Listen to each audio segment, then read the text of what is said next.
Bonjour mon ami, comment vas-tu ce matin? J'espère que tu vas bien. J'ai un chant pour toi qui dit quelque chose va se passer. Je te dis quelque chose va se passer. Oh, quelque chose va se passer aujourd'hui. Quelque chose va se passer.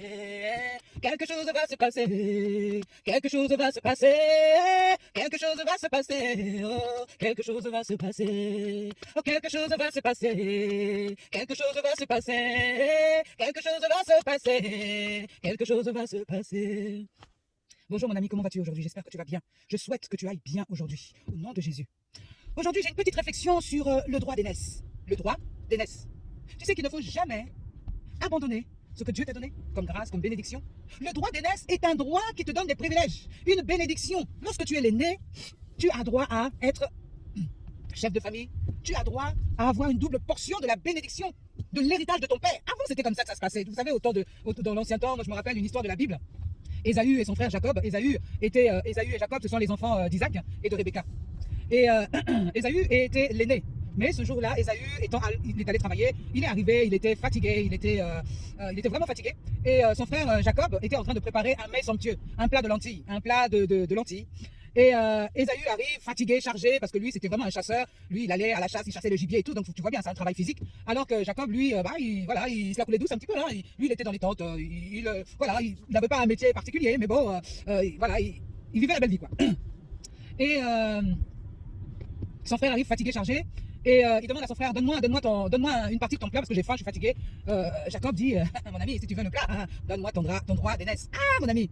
Bon, Ésaü pensait que son frère était en train de rigoler. Il avait faim ce jour-là, il avait faim. Il a dit oui, je te le donne.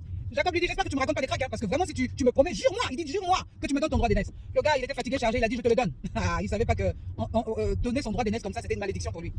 Alors il lui a donné son droit d'aînesse. Un jour, quand effectivement son père Isaac étant devenu vieux devait passer le relais, il appelle son fils Ésaü pour lui dire mon fils, prépare-moi la nourriture que j'aime, va chasser, prépare-moi une bonne nourriture et après je te bénirai. Rebecca qui aimait son fils Jacob, Isaac aimait son fils Ésaü parce que Ésaü chassait, il était fort, il aimait bien manger la viande et tout. Et puis Rebecca aimait Jacob et vous savez que Jacob et Ésaü c'est deux frères jumeaux. Hein.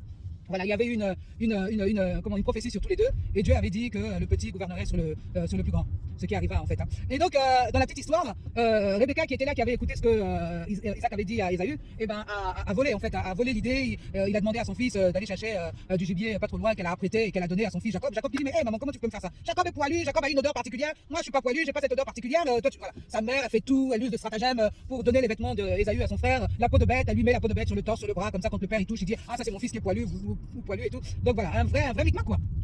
Et au final, Jacob apporte la nourriture à son père. Son père, il a eu un doute quand même. Hein. Le père il dit mais c'est la voix de Jacob, mais lorsque je te sens, c'est l'odeur de mon fils Ésaü. Donc bon, dans le doute, il voyait plus bien, tu vois, à son âge, il voyait plus bien. Et donc il a béni Jacob, il a béni Jacob de toutes les bénédictions qu'il avait quoi.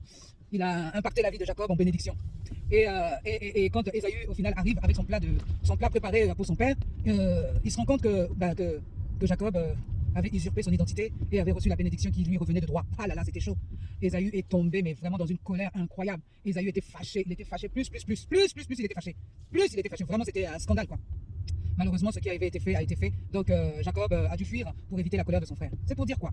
C'est pour dire quoi, mes amis? Lorsque tu as le droit d'aînesse, mon ami, tu as le droit d'aînesse. Quelqu'un qui a le droit d'aînesse est béni. C'est lui qui porte l'héritage de son père. Donc, il est béni et il a des droits. Il a des droits. Mon ami, tu ne peux pas enlever ce que Dieu t'a donné parce que tu as faim ou parce que tu veux l'échanger avec les choses célestes. Là, le manger est une chose physique, ça reste sur cette terre. Mais le droit d'aînesse est spirituel, mon ami. Le droit d'aînesse est spirituel, mon ami. Tu ne peux pas tronquer ta bénédiction avec les choses de ce monde-ci, des choses passagères, des choses qui n'en valent même pas la peine.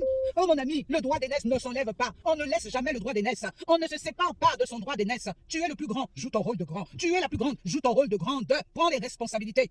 On ne dit pas qu'il faut que tu sois violent, que tu sois non dictateur. Tu sais, les choses, lorsque Dieu a donné un caractère à quelqu'un, nous sommes tous différents. Et c'est ça qui fait la beauté de la chose. Nous sommes tous différents. Et Dieu te donne un caractère. Si ton caractère, c'est un caractère de douceur, sois l'aîné dans ta douceur. Et tu sais, les choses sont même mieux quand c'est fait dans la douceur. Alléluia. Parce que lorsqu'on est doux, on est beau. Lorsqu'on est doux, on est conciliant. C'est-à-dire qu'on sait gérer tous les problèmes qui peuvent arriver. Les gens vont t'écouter parce que tu es doux. Mais quand tu es brutal, tu es violent. Non, les gens te fuient, mon ami. Les gens ne peuvent pas accepter la violence. Les gens n'acceptent jamais la violence. Mais lorsque tu fais tout avec douceur, c'est une grâce que Dieu te donne d'être aîné. Alors joue ton rôle d'aîné. Prends ce don spirituel. Tu sais, c'est une grâce spirituelle que d'être aîné. Joue ton rôle d'aîné et rassemble ta famille. Rassemble les gens autour de toi. Oui, nous pouvons vouloir faire tellement de choses. Mais quand, à la base, Dieu t'a donné quelque chose que tu ne fais pas, mon ami, tout ce que tu peux faire après, déjà il t'a donné ça en tant qu'aîné, tu n'arrives pas, qu'est-ce que tu feras encore de mieux? Mon ami, c'est ça la vie. La vie n'est pas toujours facile, mais on ne donne jamais son droit d'aînesse à son petit frère. On ne donne jamais son droit d'aînesse à sa petite sœur. Lorsque tu es aîné, Dieu savait que c'était toi l'aîné, et l'aîné doit jouer sa partition, l'aîné doit jouer son rôle. L'aîné ne doit pas fuir ses responsabilités. Bisous, je t'aime au nom de Jésus. Bye.